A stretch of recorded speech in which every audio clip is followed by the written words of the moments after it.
Bienvenidos a Preguntas y Respuestas con el pastor Carlos Estal.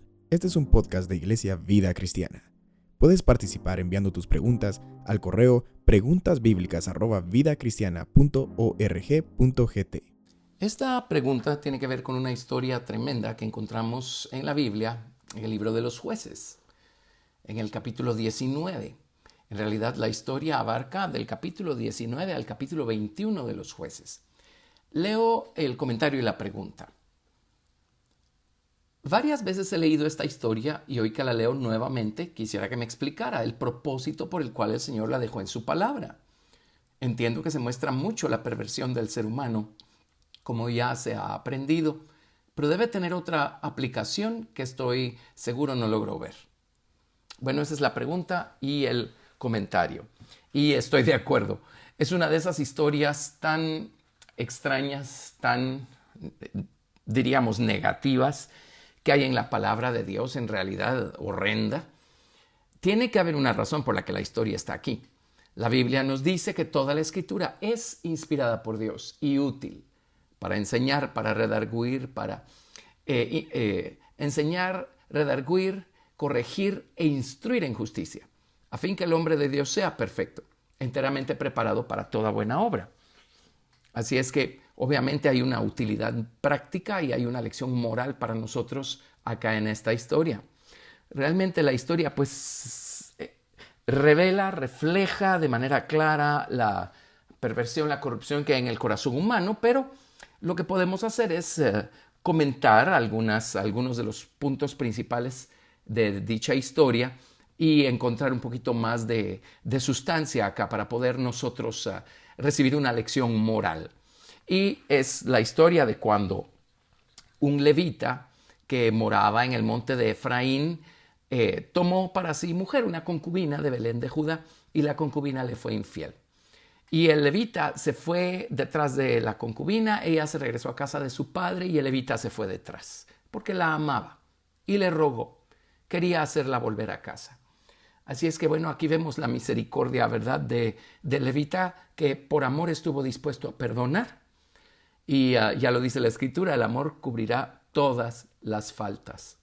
Así es que había verdadero amor en este hombre por su esposa, por la concubina. Y cuando llegó a casa del padre de ella, pues ella estaba ahí en casa de su padre. El padre debe haber estado tan impresionado con el amor y el perdón que le otorgó el levita a su concubina, que pues quiso atender bien al joven, ¿verdad? Al yerno. El padre fue un buen anfitrión y el yerno pues quería solo pasar la noche y volver al día siguiente a su casa. Pero el padre lo detuvo y comieron y bebieron y el padre lo atendió por 2 días, 3 días, 4 días.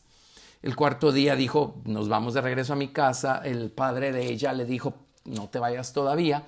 El quinto día todavía lo quiso detener el padre, pero el varón decidió salir ese día.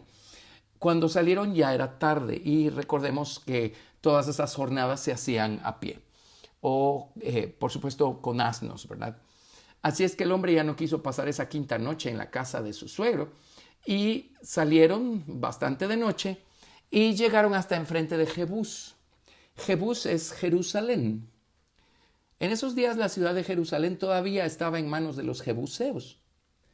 Los jebuseos eran personas que por naturaleza, por lo que significa su nombre, eran personas o son personas o representan esta actitud que desdeña, menosprecia la soberanía de Dios. Los jebuseos eran personas perversas, eran habitantes de Canaán y son personas a quienes Dios mandó a Israel pues a sacar de allí para que ellos pudieran poseer la tierra y tarde o temprano edificar un santuario precisamente en la ciudad de Jerusalén, que es el lugar que Dios escogió para poner en él su nombre. Así es que este lugar todavía estaba en posesión de los jebuseos. Los jebuseos eran hombres perversos, eran paganos. Y el levita no quiso pasar la noche allí, así es que siguió adelante y llegó hasta una ciudad de Benjamín que se llamaba Gabá. Ya el sol se puso y ellos buscaron hospedarse en la ciudad de Benjamín. El hospedar en esos días era vitalmente importante, porque las personas viajaban a pie y tenían que, a fuerza, si los viajes eran largos, tenían que hospedarse en las ciudades que quedaban en el camino. Así es que era una obligación moral de los israelitas el hospedar a los extranjeros. El hecho es que no hubo quien lo hospedara y él se fue a la plaza de la ciudad junto con su concubina hasta que pasó un hombre. Y este hombre finalmente le abrió las puertas de su casa. Ahora, nos encontramos con algo tremendo. Estamos hablando que esta ciudad era parte de Benjamín. Benjamín era una de las 12 tribus. Y cuando el levita y la concubina vinieron a pasar la noche en casa de este hombre, llegaron unos hombres perversos. La Biblia dice en Jueces capítulo 19, verso 22, que los hombres de aquella ciudad eran perversos. La palabra perversos significa Belial, eran hijos de Belial. Bueno, básicamente eran hijos del diablo, con todo y que eran benjaminitas. Ahora, aquí ya tenemos una lección moral tremenda. Es por nuestras acciones que vamos a dejar que se note la condición de nuestro corazón. Y como les digo, el ser hospedadores era algo moralmente imperativo en esos días, y los benjaminitas ni siquiera pudieron cumplir con eso.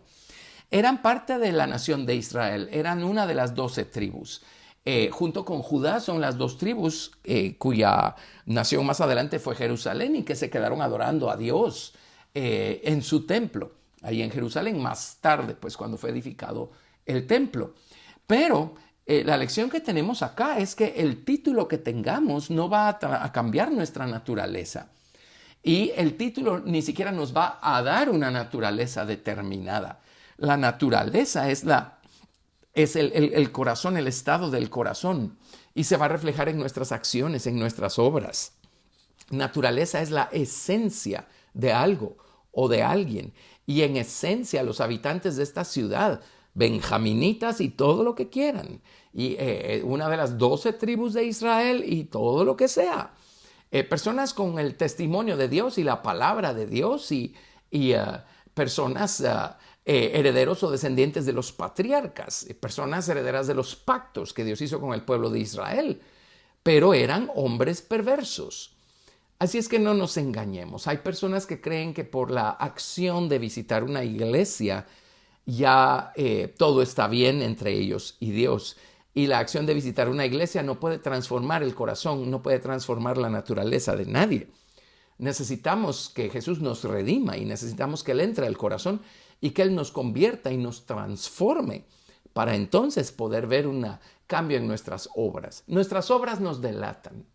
Lo que habla nuestra boca nos delata, nuestro vocabulario. Nuestras actitudes nos delatan.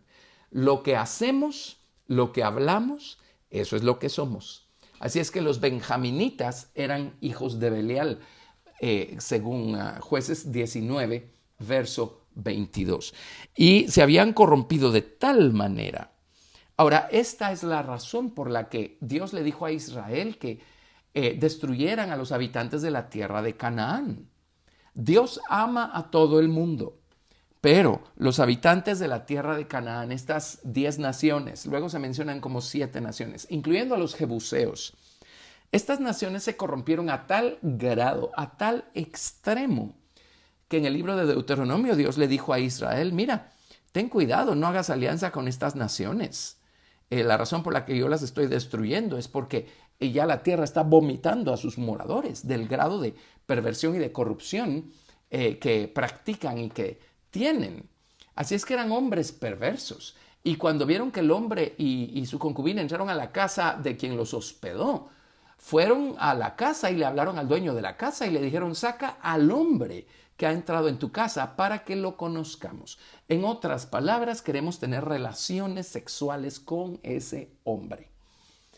Y salió a ellos, estoy en Jueces 19, 23, el dueño de la casa y les dijo, no, hermanos míos, os ruego que no cometáis este mal, ya que este hombre ha entrado en mi casa. No hagáis esta maldad. Hubiera sido una maldad doble. Número uno, pues la corrupción, la desviación de estar buscando cometer semejante atrocidad. Y la segunda cosa es que En esos días, cuando alguien hospedaba a alguien más, entraban en un pacto de sal. El dueño de la casa sacaba un puñado de sal y ambos, el dueño de la casa y su huésped, comían sal y entraban en un pacto de sal, que es un pacto de lealtad. Y este pacto de lealtad dictaba que mientras el huésped estuviera en casa de su anfitrión, el anfitrión asumía plena responsabilidad sobre su huésped. El anfitrión asumía la responsabilidad de cuidar del bienestar de su huésped. Así es que el anfitrión acá, que era una persona piadosa, obviamente, no iba ni a permitir que abusaran del huésped, número uno, y número dos, no iba tampoco a romper este pacto de lealtad que acababa de celebrar con su huésped. Y el anfitrión dijo, aquí está mi hija virgen y aquí está la concubina de él, yo se las sacaré ahora. En el verso 24 dice, humilladlas y haced con ellas como os parezca, y no hagáis a este hombre cosa tan infame. Pero los hombres no quisieron oír. Así es que el hombre, el levita, sacó de la casa a la concubina. Y estos hombres abusaron a tal grado de la concubina que a la mañana siguiente amaneció muerta. Amaneció muerta. Entonces el levita tomó a la concubina muerta, la puso sobre su asno, llegó hasta su casa y cuando llegó a su casa la partió en 12 pedazos y mandó un pedazo a cada una de las tribus de Israel. Ahora, ¿por qué hizo esto? Él de esta manera estaba dando testimonio de la atrocidad que había sido cometida. En otras palabras, esto no podía quedar impune. Había algo que debía de hacerse. Si la tribu de Israel ya se había corrompido a ese grado y no hacían nada, entonces todas las demás tribus tarde o temprano hubieran terminado corrompiéndose igual. Y déjenme decirles algo. Sigamos leyendo la Biblia y estudiando la historia de Israel y vamos a descubrir que al final toda la nación de Israel se corrompió a esos grados. Por eso Dios en el libro de los profetas claramente le dice a Jerusalén, oye, tú eres hermana de Sodoma y de Gomorra, estás actuando igual que Sodoma y Gomorra y conocemos las razones por las que Dios destruyó Sodoma y Gomorra, fueron las mismas, estos grados de corrupción, de perversión. Así es que algo había que hacer. Por eso fue que este levita hizo eso y mandó un testimonio de esta atrocidad a cada una de las tribus de Israel. Entonces se levantaron las otras tribus de Israel y dijeron, tenemos que darle una lección a los benjaminitas. E hicieron un juramento y dijeron, ninguno de nosotros le vamos a dar a nuestras hijas mujeres a los benjaminitas. Y decidieron en su corazón que tenían que eliminar a la tribu de Benjamín. Y qué cosa más tremenda. Y esto fue con mucha congoja de corazón porque eran sus hermanos. Eran una de las 12 tribus de Israel. Y sin embargo, a pesar de los sentimientos, esta es una acción que cometieron los benjaminitas que necesitaba ser reprendida y corregida para darle una instrucción moral a las otras 11 tribus. Así es que salieron a batallar en contra de ellos, habiéndose juramentado que no les iban a dar a sus hijas por mujeres a los benjaminitas. Y pues pasaron varias cosas, ¿verdad? Los invito a leer Jueces capítulo 19, capítulo 20, capítulo 21. Hay una lección tremendamente importante acerca de cómo funciona el consultar a Dios a través del testimonio del Urim y el Tumim. Eso está en el capítulo 20. Pero el hecho es que al principio fueron derrotados los israelitas y aparentemente le fue bien en esa batalla a los benjaminitas. Pero pues consultaron a Dios y esperaron en Dios y Dios les dijo cómo tenderles una emboscada, etc. Y entonces al final murieron 25,000 hombres, todos los hombres de guerra de Benjamín, 25,000 hombres. Pero hubo un grupo, 600 hombres benjaminitas que se fueron al desierto, a la peña de Rimón. Allí se hallaban, allí se escondieron. Entonces el resto de Israel, los que habían ido a la batalla, lloraron delante de Dios. Recuerden que en esos días el tabernáculo o la casa de Dios estaba en Silo. Así es que ellos estaban acampados allí en Silo y lloraron y dijeron, va a desaparecer una tribu. Qué gran brecha la que se ha abierto en la nación de Israel hoy. Y además, pues sabían que habían quedado vivos estos 600 hombres. de Benjamín. Pero el resto de los israelitas juramentaron diciendo: no les vamos a dar a nuestras hijas por mujeres. En eso alguien dijo: miren, averigüemos, a lo mejor en alguna de las tribus de Israel hubo una ciudad, un pueblo, hubo alguien que no subió a la batalla. Y encontraron que ninguno de Jabes de Galaad había subido a la batalla. Los de Jabes de Galaad entonces no habían hecho este juramento, porque no estuvieron allí cuando los demás lo hicieron, de no dar sus hijas por mujeres a los hombres de Benjamín. Jabes de Galaad quedaba en la tribu de Manasés. Así es que fueron con ellos y les dijeron: dennos a sus mujeres para los hombres de Benjamín que quedaron escondidos allí en la peña de Rimón en el desierto. Y ellos, bueno, accedieron, pero resulta que no había suficientes mujeres. Entonces, para los demás hombres que quedaron de Benjamín, les dijeron: miren, una vez al año las hijas de Silo salen danzando en corros cuando hay fiesta solemne a Jehová. Así es que hagamos una cosa, y con permiso nuestro. Pero cuando salgan las hijas de Silo a danzar en corros, ustedes prácticamente róbenselas. Arrebaten a cada uno mujer, dice, y pues váyanse a la tierra de Benjamín y hagan una familia con ellas. Y así fue como robaron, por así decirlo, de entre las que danzaban a quienes después fueron sus esposas. Y entonces no se perdió la tribu de Benjamín. De este pequeño núcleo de hombres, pues otra vez florecieron y salió la tribu de Benjamín. Ahora, Dios todo lo hace perfecto porque, si se recuerdan, siglos después, Dios iba a encontrarse con un individuo que tenía mucho celo, nada más que no conforme a Dios, y que estaba matando cristianos. Se llamaba Saulo de Tarso. Y se acuerdan que Jesús se lo encontró cuando él iba camino a Damasco con permiso de todas las autoridades para matar a los cristianos. Y Jesús lo salvó. Y para hacer corta una historia más larga, Saulo se convirtió, el Señor le cambió su nombre por Pablo, pequeño, eso está interesante. Benjamín era la tribu más pequeña de las tribus de Israel. Benjamín fue una tribu que tuvo que ser humillada tremendamente a causa de la perversión que cometieron estos hijos de Belial. Pero Dios tenía planes para Benjamín también. Resulta que el apóstol Pablo era de la tribu de Benjamín. Si hubiera desaparecido la tribu de Benjamín, no hubiera habido apóstol Pablo. Luego, pues no nos adelantemos tanto, regresemos en la historia otra vez algunos cientos de años. Resulta ser que el primer rey que Dios levantó para gobernar sobre Israel era de la tribu de Benjamín. Se trataba de Saulo de Tarso. Así es que Dios tenía planes para la tribu de Benjamín. Quiere decir que Dios fue el que veló porque no desapareciera, que no fuera borrada de sobre la faz de la tierra la tribu de Benjamín. Y una lección maravillosa para nosotros detrás de todo esto es que cuando Dios tiene planes para nosotros, y Dios los tiene para cada uno de nosotros, para unos de una manera y para otros de otra, pero no importa lo que hagan a nuestro alrededor, Dios siempre va a abrir un camino, una brecha. Su misericordia va a estar allí y su perdón va a estar allí para abrir un camino, para que, a pesar de las torpezas del ser humano, la voluntad de Dios pueda ser llevada a cabo y de una situación tan grave salga un rey Saúl, salga más adelante un apóstol Pablo. Ahora, esto no justifica la corrupción que cometieron los de Benjamín, la perversión de sus hechos. No, pero vemos cómo funciona la misericordia de Dios. O sea, de todos modos tuvieron que pagar un precio altísimo a causa de sus hechos.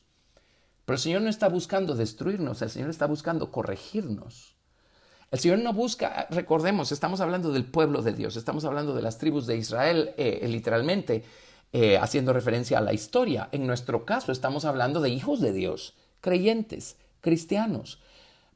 Dios a veces necesita corregirnos de una manera bastante drástica, bastante dramática. Él no está buscando destruirnos, Él está buscando liberarnos de esa corrupción que nos está haciendo ofenderlo. Él está buscando santificarnos, Él está buscando hacer que nos convirtamos a Dios, que nos humillemos, que clamemos. y que le pidamos al Señor que la sangre preciosa de Jesucristo nos limpie de todo pecado. Atendamos a Dios cuando estemos siendo corregidos. Y no importa cuán dura sea la corrección, todo padre que ama a su hijo lo corrige. Y en el libro de Hebreos dice claramente que cuando Dios nos corrige es para que participemos de su santidad. Así es que Dios está buscando librarnos de algo, de la corrupción, de la perversión que hay en nuestro viejo hombre, en nuestra mente carnal, para que su plan maestro se lleve a cabo. Así es que pues el plan de Dios se llevó a cabo, a pesar de que Benjamín corrió peligro de ser eliminada del mapa. Pero todavía hubo un rey que salió de allí, todavía hubo un gran apóstol que salió de allí. Así es que eso a grandes rasgos resume la historia. Los invito a leer la historia. Es una historia tremenda. Entonces, pues hay varios puntos, hay varias lecciones que podemos obtener de acá, pero en esencia esta es la grande lección que obtenemos de acá, la manera como Dios trata con los suyos. Gracias por escuchar Preguntas y Respuestas con el pastor Carlos Estal. Recuerda que puedes participar enviando tus preguntas al correo preguntasbiblicas@vidacristiana.org.gt y quédate atento al siguiente episodio porque tu pregunta puede ser la siguiente a responder.